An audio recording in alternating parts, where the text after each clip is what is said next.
حضرت کعب الاحبار سے مروی ہے کہ رب کائنات نے جب حضرت آدم علیہ السلام کا پیکر بشری تخلیق فرمایا اور زمین پر سلسلہ بشریت کا آغاز کیا تو وہ نور جو کبھی حجابات عظمت میں تھا، وہ نور جو کبھی عالم ارواح میں تھا، پھر عالم بشریت میں منتقل کرنے کے لیے پشت آدم علیہ السلام میں رکھا۔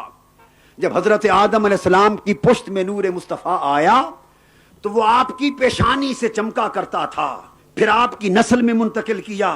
جب حضرت حوا رضی اللہ تعالیٰ عنہ کے بطن مبارک میں وہ نور منتقل ہوا تو پھر حضرت شیس علیہ السلام پیدا ہوئے، وہ نور حضرت شیس علیہ السلام میں منتقل ہوا۔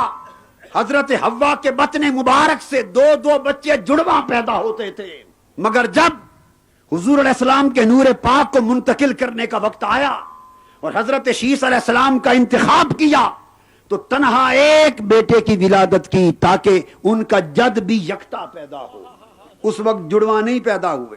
حضرت آدم علیہ السلام نے شیس علیہ السلام کی پیشانی میں نور چمکتے دیکھا، وصیت فرمائی بیٹے شیس علیہ السلام، وہ نور جو اللہ پاک نے امانتاً میری پشت میں رکھا تھا اب وہ تمہاری مبارک پشت میں، امین پشت میں منتقل ہو چکا ہے۔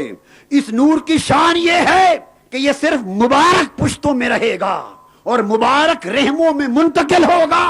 نصیحت یہ ہے کہ اس کے لیے پاکیزہ رحم کا انتخاب کرنا، چونکہ اس نور کا مسکن پاکیزہ پشت اور پاکیزہ رحم و بطن کے سوا اور کوئی ہو نہیں سکتا۔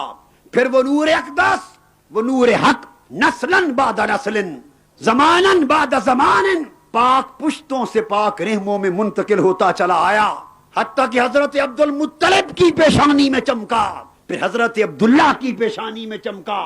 جب ان کی پیشانی میں چمکتا تھا تو وہ دیدور خواتین جنہوں نے صحائف انبیاء میں، تورات میں، انجیل میں، پرانی کتابوں میں اس نور کے چمکنے کی نشانیاں پڑھ رکھی تھیں، وہ حضرت عبداللہ کی پیشانی میں چمکتے ہوئے نور کو دیکھ کر آپ سے نکاح کی خواہش کرتی۔ پرانی کتابوں کی بہت بڑی ایک عالمہ نے، زاہدہ عابدہ نے، جس کا نام بھی فاطمہ بتایا جاتا ہے، حضرت عبداللہ کو دیکھا، وہ حضرت عبد المطلب کے ساتھ جا رہے تھے، پیشانی میں نور مصطفیٰ چمکتا دیکھا۔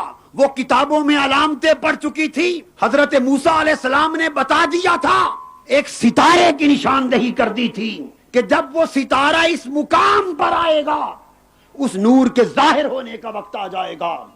پرانی کتابوں کے عالم اس ستارے کی گردش کو دیکھ کر نور مصطفیٰ کے ظہور کا زمانہ قریب آتا جان رہے تھے۔ جب پیشانی میں نور دیکھا اس خاتون نے عرض کیا میں آپ سے شادی کرنا چاہتی ہوں۔ حضرت عبداللہ نے فرمایا اچھا میں واپس آ لوں مشورہ کر کے۔ اس دوران خوش نصیب حضرت آمنہ کا جن کا انتخاب ہو چکا تھا، ان کی شادی ہو گئی۔ نور مصطفیٰ بطن حضرت آمنہ میں منتقل ہو گیا۔ کچھ عرصے کے بعد پلٹ کر حضرت عبداللہ آئے اور پوچھا اگر آپ نکاح کرنا چاہیں تو میں نے اجازت لے لی ہے۔ اس خاتون نے ایک نگاہ بھر کے دیکھا، فرمایا عبداللہ اب مجھے نکاح کی خواہش نہیں رہی۔ پوچھا پہلے تو مجھے بلا کر نکاح کی درخواست کرتی تھی۔